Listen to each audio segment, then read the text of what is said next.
De acordo com as autoridades de Moscovo, a cidade foi alvo de centenas de drones ucranianos, no que parece ser o maior ataque à capital russa até agora no conflito. Após vários ataques de drones, os voos foram interrompidos no aeroporto internacional de Sheremetyevo, em Moscovo. Pelo menos 91 drones ucranianos que apontavam para a capital russa foram abatidos, segundo as autoridades. A Rússia está a arder. Tanto para o povo russo como para o povo ucraniano, meses de explosões, refinarias a arder, sirenes e linhas elétricas caídas têm sido a norma. Moscovo, que antes acreditava estar a travar uma guerra fora das suas fronteiras outrora seguras, acredita agora que está a travar uma guerra dentro das suas próprias fronteiras. A Rússia está a sentir as garras da Ucrânia não só em Kursk e Donbass, mas também nas suas próprias bases, graças às ousadas ofensivas de Kiev e às criativas táticas de drones. Refinarias de petróleo a arder, instalações militares a detonar, sirenes a gritar à meio da noite. Tudo isto demonstra como a Ucrânia alimentou a guerra dentro da Rússia. Então, por que é que Putin não consegue parar estes ataques? Por que é que a Ucrânia é capaz de atacar tão duramente as cidades russas? A forma como a batalha se desenrola dependerá da resposta a estas perguntas. Este filme mostra-nos o caos na Rússia e dá-nos um olhar mais atento às especificidades dos ataques mais recentes. Não se esqueçam de gostar, subscrever o nosso canal e ativar as notificações antes de começarmos, para se manterem a par das nossas novidades. A Ucrânia está-se a preparar-se para cortar o fornecimento de energia a Moscovo e está ainda a intensificar os seus ataques a instalações russas. A este respeito, ontem, drones ucranianos atacaram simultaneamente uma fábrica e uma refinaria de petróleo na Rússia. Os ataques tiveram lugar em Bryansk e Leningrado. Os drones bombardearam a refinaria Intes de Kirishinev-Org, que fica a 780 quilômetros da fronteira com o estado ucraniano. Alexander Drozdenko, governador regional de Leningrado, verificou o ataque. Como parte da defesa aérea russa, disse o governador, um drone foi abatido na aproximação. Outro foi abatido quando sobrevoava o terreno da empresa, e um dos tanques foi danificado por fragmentos dos seus destroços. A Agência Federal de Transporte Aéreo da Rússia suspendeu momentaneamente os voos no aeroporto Pulkovo de São Petersburgo após o ataque. No entanto, estas limitações acabaram por ser suprimidas. A segunda maior refinaria de petróleo da Rússia, a Intes de Kirishinev-Org, situa-se perto da cidade de Kirish, na região de Leningrado, cerca de 780 quilômetros a norte da Ucrânia. A fábrica recebe crude por oleoduto de centros de distribuição na região de Yaroslavl e processa petróleo das regiões do Volga-Ural e da Sibéria Ocidental. Em termos da quantidade de combustível que produz, é a maior refinaria de petróleo da Rússia. A instalação, que processa 20,1 milhões de toneladas de petróleo por ano, é propriedade da Surgutneftgaz. Os drones ucranianos também sobrevoaram a região de Bryansk. O alvo era a empresa OAO Conserve Sushprod, em Starodub, que fabrica rações secas para o exército russo. O público e os meios de comunicação social locais afirmaram que foram utilizados mísseis Peklo para atacar a fábrica. Nas imediações da fábrica, os habitantes locais relataram ter ouvido 7 explosões, que foram seguidas de um incêndio. De acordo com Alexander Bogomis, o governador de Bryansk, 6 drones foram responsáveis pelos ataques à cidade de Starodubsk. Segundo informações, as forças de defesa aérea do Ministério da Defesa russo destruíram 9 drones do tipo aeronave sobre a região de Bryansk. No entanto, que mísseis Peklo foram utilizados nestes ataques e quais são as suas características? A Ucrânia começou a adquirir os seus próprios mísseis no início de dezembro. O primeiro carregamento de drones com mísseis Peklo para as Forças Armadas ucranianas foi anunciado pelo presidente Volodymyr Zelensky. Estes novos drones têm características muito impressionantes. A mais recente arma fabricada localmente, chamada Peklo, ou Inferno em ucraniano, é muito mais portátil do que os mísseis balísticos táticos de Kiev e o Cruz ocidental. De acordo com os relatórios, o Peklo pode viajar até 700 km, a uma velocidade de 700 km por hora. O míssil drone Peklo é uma nova arma no arsenal das forças de defesa ucranianas, que pode atingir alvos militares dentro da Federação Russa graças ao seu rácio de alcance. É de salientar que os mísseis drone, ao contrário dos mísseis convencionais, possuem a capacidade de mudar de direção, evitar obstáculos e funcionar em caso de contra-ataque de um sistema de guerra eletrônica. As capacidades de condução autônoma do Peklo permitem-lhe chegar a todos estes aeroportos russos, colocando em alerta cerca de 20 aeródromos das aeronaves táticas das forças aeroespaciais russas. Parece que a zona de devastação do Peklo inclui aeródromos importantes como Milorovo, Savoslaika e Engels. Dentro do alcance do Peklo estão os aeródromos de Engels e Savoslaika, que servem de base para os bombardeiros estratégicos da Federação Russa. Outro facto fascinante sobre o Peklo é o seguinte: as características de montagem do míssil UAV na parte superior do corpo mostram que ele pode ser lançado de caças, que são transportadores aéreos, em vez de ser lançado do solo. Isto melhora as capacidades tecnológicas e táticas do Peklo e a sua capacidade de atingir alvos nas zonas profundas da Federação Russa. As imagens oficiais dão algumas indicações sobre as características do míssil Peklo, embora suas especificações exatas ainda não tenham sido tornadas públicas. Relativamente às medidas, a envergadura e o comprimento do Peklo rondam os 2 metros. É improvável que a ogiva pese mais de 50 kg devido ao pequeno tamanho do míssil. Conceptualmente, esta estimativa é análoga a sistemas como o Barracuda da Anduril. Embora o aumento do peso da ogiva seja fisicamente viável, fazê-lo diminuiria o alcance do míssil. Um pequeno motor turbojato alimenta o Peklo, embora o modelo exato seja ainda desconhecido. Valores de impulso de 400-600 newtons, que podem ser atingidos com motores que pesam 4-8 kg, podem ser adequados para tais sistemas aéreos. Com motores que pesam cerca de 17 kg, o impulso máximo pode ultrapassar os 1.500 newtons. Nas fotografias mais próximas e pormenorizadas, podem ver-se elementos ainda mais fascinantes. Por exemplo, é evidente que o casco do míssil Peklo foi construído utilizando rebites e metal, 2 materiais utilizados na construção de aviões. Os cascos podem ser fabricados à escala industrial graças a este método fiável e comprovado.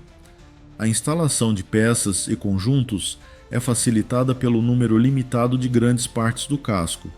O motor é colocado externamente, como foi descrito anteriormente. Esta decisão de concessão vai provavelmente facilitar a instalação, conservar o espaço do casco e eliminar a necessidade de entradas de ar. As autoridades afirmam ainda que estes mísseis, conhecidos como Peklo, têm um preço razoável e um desempenho equivalente ao de outros mísseis de cruzeiro russos. O preço estimado do míssil de veículo aéreo não tripulado Peklo é de US 1 milhão tars. Com uma despesa mínima, a Ucrânia é capaz de atingir a Rússia com ataques devastadores. Os ataques às refinarias fazem parte da estratégia da Ucrânia, como afirmamos no início deste filme. Com estes ataques, a Ucrânia pretende fechar as artérias vitais que abastecem a máquina de guerra russa. Vladimir Putin sofreu um sério revés em consequência dos pelo menos 66 ataques bem-sucedidos da Ucrânia a alvos-chave na Rússia durante os últimos 4 meses. A Rússia foi significativamente afetada por estes ataques, em especial em fevereiro. A refinaria de petróleo de Saratov, situada a 720 quilômetros da linha da frente, foi o alvo dos ataques de drones ucranianos mais distantes em fevereiro. Os drones percorreram 800 quilômetros para atacar a refinaria de petróleo de Kshetovo, na região de Nizhny Novgorod, no final de janeiro. Este padrão de ataque demonstra a dedicação da Ucrânia a uma estratégia de guerra econômica destinada a enfraquecer a capacidade da Rússia para financiar os seus empreendimentos militares e manter a segurança interna. Mesmo com o aumento das medidas de segurança implementadas após os casos anteriores, a recorrência dos ataques mostra o seu significado estratégico, bem como as falhas atuais do sistema de defesa aérea da Rússia. Que impacto têm os ataques na Rússia? As infraestruturas das refinarias de petróleo russas foram gravemente danificadas por estes ataques, obrigando a encerramentos temporários. Num esforço para ocultar a verdadeira dimensão dos danos, o governo russo classificou as informações sobre a produção de gasolina e gasóleo. Há indícios de uma escalada, apesar das tentativas de Moscovo para ocultar as consequências. 41,1 milhões de toneladas de toda a capacidade de produção da Rússia foram neutralizadas por ataques de drones e sanções, e o volume das refinarias de petróleo em 2024 caiu para os níveis mais baixos em mais de 10 anos. Em 2024, o vice-primeiro-ministro da Rússia reconheceu que a produção de gasolina e gasóleo do país tinha diminuído 6,2% e 7,3%, respectivamente. Os cálculos baseados em informações divulgadas pelo Ministério das Finanças russo indicam que o montante de dinheiro que entrou no orçamento federal diminuiu cerca de 23%, para 610 mil milhões de rublos. No ano passado, a Rússia ficou atrás dos países da OPEP, excedendo frequentemente o seu objetivo de produção e enfraquecendo as iniciativas de apoio aos preços do grupo. Moscovo declarou mais recentemente que tem de compensar o excesso de produção anterior, apesar de estar agora em conformidade. As receitas do imposto sobre a produção de petróleo caíram significativamente, de acordo com os dados do Ministério. Este facto sugere que a Rússia poderá ter reduzido a sua produção de petróleo bruto no início do ano. A produção de janeiro é utilizada para calcular as receitas de fevereiro. Os produtores russos parecem estar a concentrar-se em projetos com grandes vantagens fiscais e a reduzir a produção em áreas com impostos mais elevados, a fim de manter os seus lucros durante as limitações.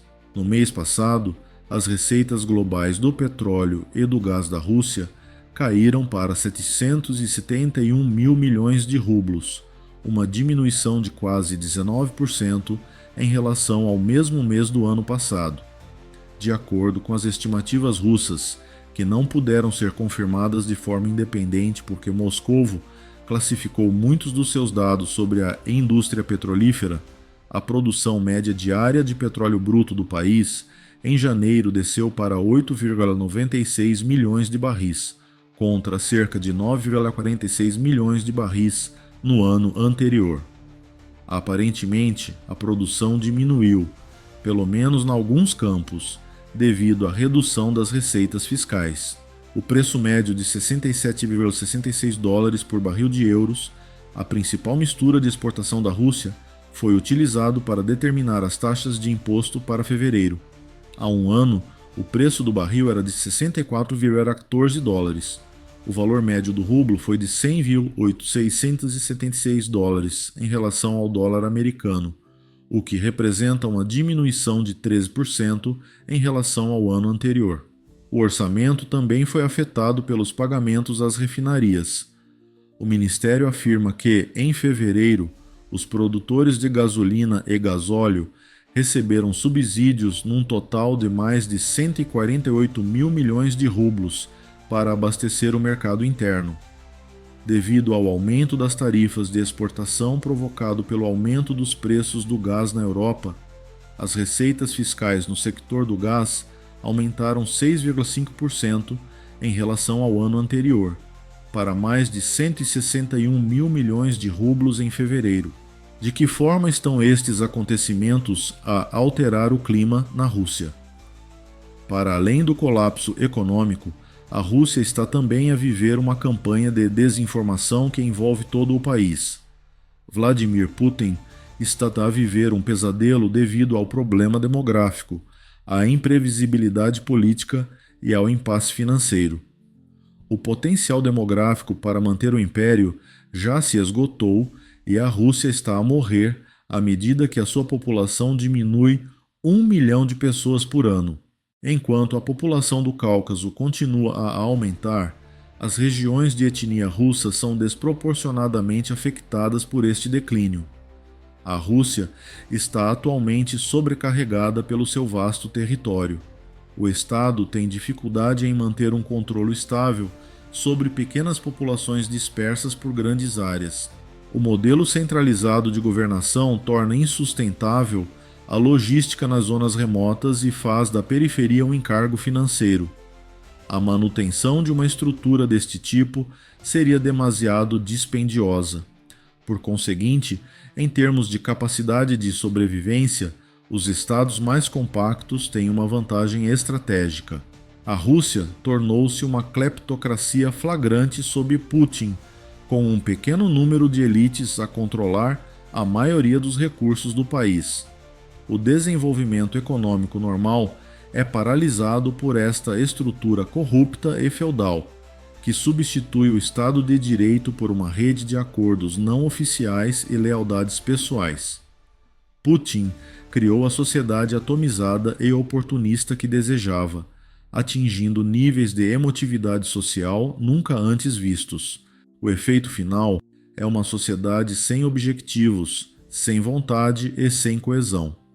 Esta situação foi agravada pelo conflito na Ucrânia, que também criou uma grande classe de criminosos traumatizados e armados que terão dificuldade em reintegrar-se na sociedade. O colapso econômico dos governos autoritários também é acelerado pela guerra. A Rússia de Putin não é diferente. A centralização dos recursos, o controle governamental rigoroso sobre bens importantes e o aumento da violência contra a sociedade ao longo dos últimos 10 anos foram sempre as bases do seu domínio. A economia russa foi afetada pela doença holandesa muito antes da guerra, com as exportações de matérias-primas a sufocar outras indústrias e a provocar uma queda que dura desde 2012. À medida que os recursos alimentam a máquina de guerra, as sanções estão agora a impedir o acesso à tecnologia ocidental, a paralisar a indústria das matérias-primas e a fazer cair a economia civil. A economia de mobilização tradicional surgiu como resultado do fosso crescente entre as despesas militares e civis. Putin vê a guerra como um meio de manter o poder e também como uma tática. Ironicamente, porém, provoca um sobreaquecimento sistêmico que corrói as bases econômicas do regime. O sobreaquecimento da economia ocorre quando o crescimento ultrapassa a capacidade sustentável. A guerra acelera este processo nas ditaduras porque os recursos são desperdiçados de forma ineficaz, o que tem os seguintes efeitos. O primeiro efeito é um aumento acentuado da inflação. As despesas com a defesa e as forças armadas aumentam os custos. Isto já aconteceu na Rússia devido à escassez de produtos e ao aumento dos preços dos gêneros alimentícios. A falta de trabalhadores é o segundo efeito. A guerra reduz a produção econômica ao obrigar as pessoas a trabalhar nas fábricas militares e nas linhas da frente. A imigração e a perda de pessoas em idade ativa resultam numa redução da qualidade da força de trabalho. O terceiro efeito é o aumento do déficit orçamental. O Estado utiliza a emissão de dinheiro para financiar a guerra, o que ameaça a estabilidade do rublo e conduz a economia ao colapso. O padrão é bem conhecido. estagnação gradual, perda de competitividade e crescimento a curto prazo escondido, como nas décadas de 1970 e 1980 na URSS. Uma economia de guerra pode desenvolver-se temporariamente antes de entrar em colapso devido às despesas militares e ao isolamento técnico. Atualmente, a Rússia está a fazer o mesmo.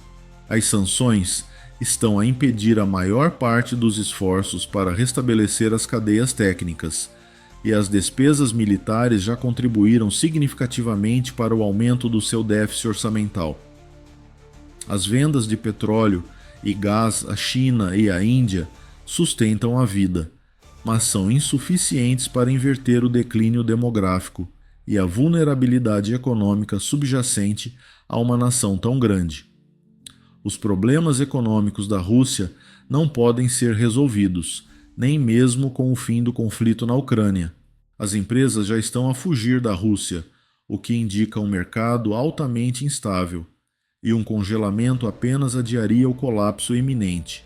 Sem um investimento estrangeiro substancial, que exige mudanças institucionais consideráveis, mesmo um alívio parcial das sanções é insuficiente.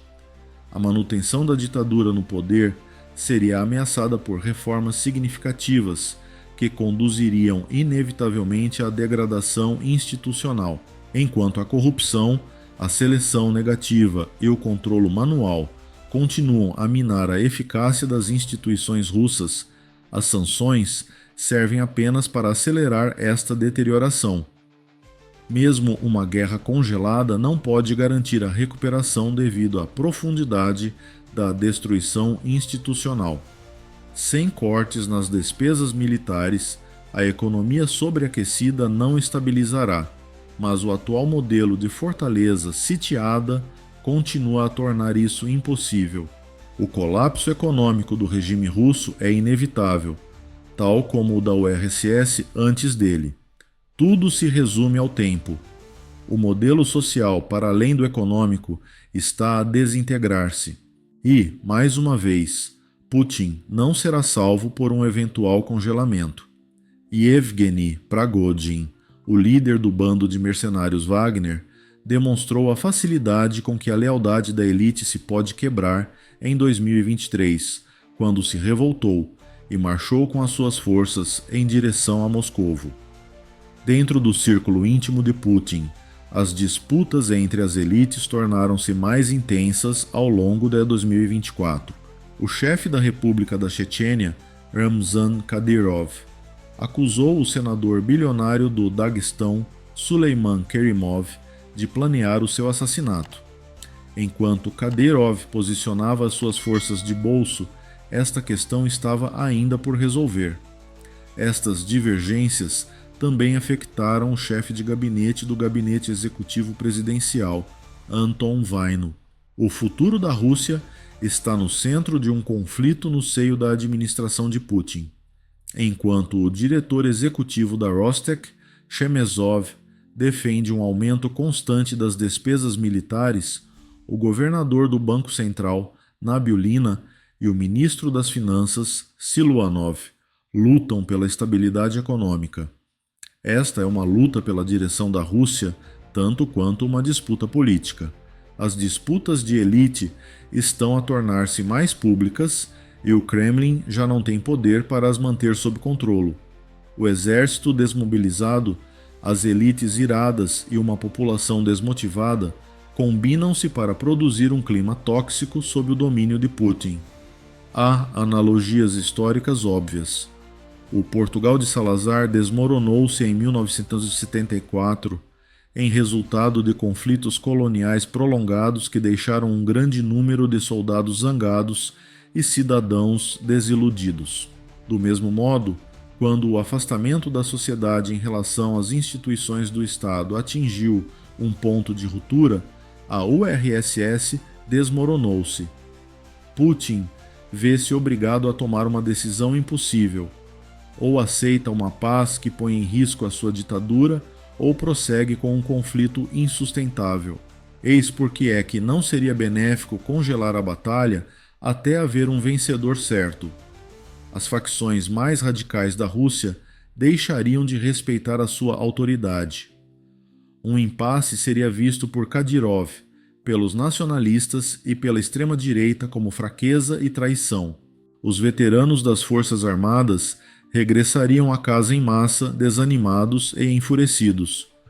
O seu ressentimento, experiência de guerra e armamento poderiam levar a uma onda de atividade criminosa que minaria ainda mais o governo.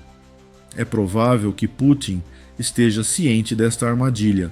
Por isso, uma teoria é que Putin só pode ter uma alternativa se avançar na direção da paz. E essa alternativa é livrar-se dos radicais do seu governo antes que eles se revoltem contra ele. A qualquer momento, qualquer coisa pode fazer com que este sistema entre em colapso. Agradecemos a vossa atenção.